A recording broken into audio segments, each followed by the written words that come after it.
চট্টগ্রাম থেকে যুক্ত হচ্ছেন সহকর্মী মাহফুজ শুভ্র। মাহফুজ শুভ্র জানাবেন আমাদেরকে যে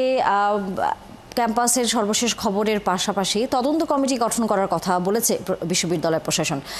সেই কমিটি গঠন হয়েছে কিনা বা হলেও কাজ তারা শুরু করেছেন কিনা? আপনি জানেন চট্টগ্রাম বিশ্ববিদ্যালয়ে শনিবার দিবাগত রাতে যে সংঘর্ষের ঘটনা ঘটে একজন নারীকে কেন্দ্র করে একজন নারীকে দারোয়ান কর্তৃক হেনস্থা করা হয়। সেই হেনস্থাকে কেন্দ্র করে কিন্তু পরবর্তী দিন রবিবার মানে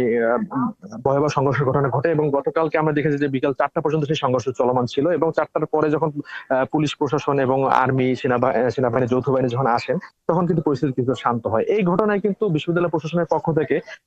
একটি তদন্ত কমিটি গঠন করার কথা বলা হয়েছে এবং ইতিমধ্যে আমরা জানি যে বিশ্ববিদ্যালয় প্রশাসনের পক্ষ থেকে বিশ্ববিদ্যালয়ের যে স্টেক যারা রয়েছে অর্থাৎ অংশীজন যারা রয়েছে এবং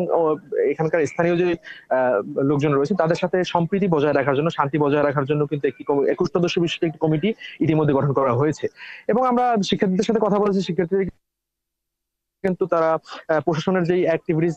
কার্যক্রমে তারা কিছুটা ক্ষোভ প্রকাশ করেছে। তারা বলেছে যে সংঘর্ষের ঘটনায় বিশ্ববিদ্যালয়ের প্রায়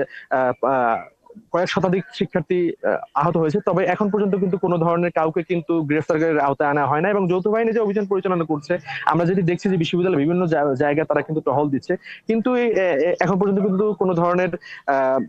গ্রেফতার করা অথবা সন্ত্রাসীদের চিহ্নিত করা এবং যারা হামলা করেছে তাদেরকে চিহ্নিত করা এই ধরনের কর্মকাণ্ড কিন্তু এখন পর্যন্ত ঘটেনি। আমরা ইতিমধ্যে গ্রামে গিয়েছিলাম এবং গ্রামে গিয়ে গ্রামবাসীর সাথে কথা বলেছি। তারা জানিয়েছে যে আসলে যারাই হামলার সাথে জড়িত তাদের বিচারের আওতায় নিয়ে আসা হোক, কিন্তু শিক্ষার্থীরা তাদের যে অভিযোগ সেটি হলো যে শিক্ষার্থীরা যারা নিরাপদ ছিল বা অর্থাৎ যারা শিক্ষার্থীদের হামলা চালানে তাদেরও ঘর বাড়ি ভাঙচুর করেছে, এইভাবে করে তারা অভিযোগ আমাদেরকে জানিয়েছে এবং তারা বলেছে যে এই ঘটনা যেন সুষ্ঠু বিচার করা এবং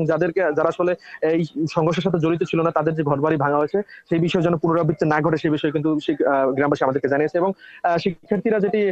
জানাচ্ছে যে তারা যেই সংঘর্ষের ঘটনা ঘটেছে সেই ঘটনাকে তারা ক্ষোভ প্রকাশ করেছে এবং ইতিমধ্যে আমরা জানি যে বিশ্ববিদ্যালয়ে প্রায় 4 শতাধিকের উপরে শিক্ষার্থী আহত হয়েছে এবং একজন শিক্ষার্থী ইতিমধ্যে ঢাকা প্রেরণ করা হয়েছে এবং 2জন আইসিইউতে রয়েছে, এটি আমাদেরকে জানানো হয়েছে এবং এখন পর্যন্ত কিন্তু তাদের প্রায় বেশ কিছু শিক্ষার্থী গুরুতর অবস্থায় আহত অবস্থায় চট্টগ্রাম মেডিকেল কলেজে রয়েছে। তো চট্টগ্রাম বিশ্ববিদ্যালয় মাহফুজ শুভ্র, নিশ্চয়ই আমরা ফিরবো চট্টগ্রাম বিশ্ববিদ্যালয়ের খবর জানবার জন্য আবারও আপনার কাছে। দর্শক, সহকর্মী মাহফুজ শুভ্র ছিলেন আমাদের সাথে চট্টগ্রাম বিশ্ববিদ্যালয়ের সর্বশেষ খবর নিয়ে।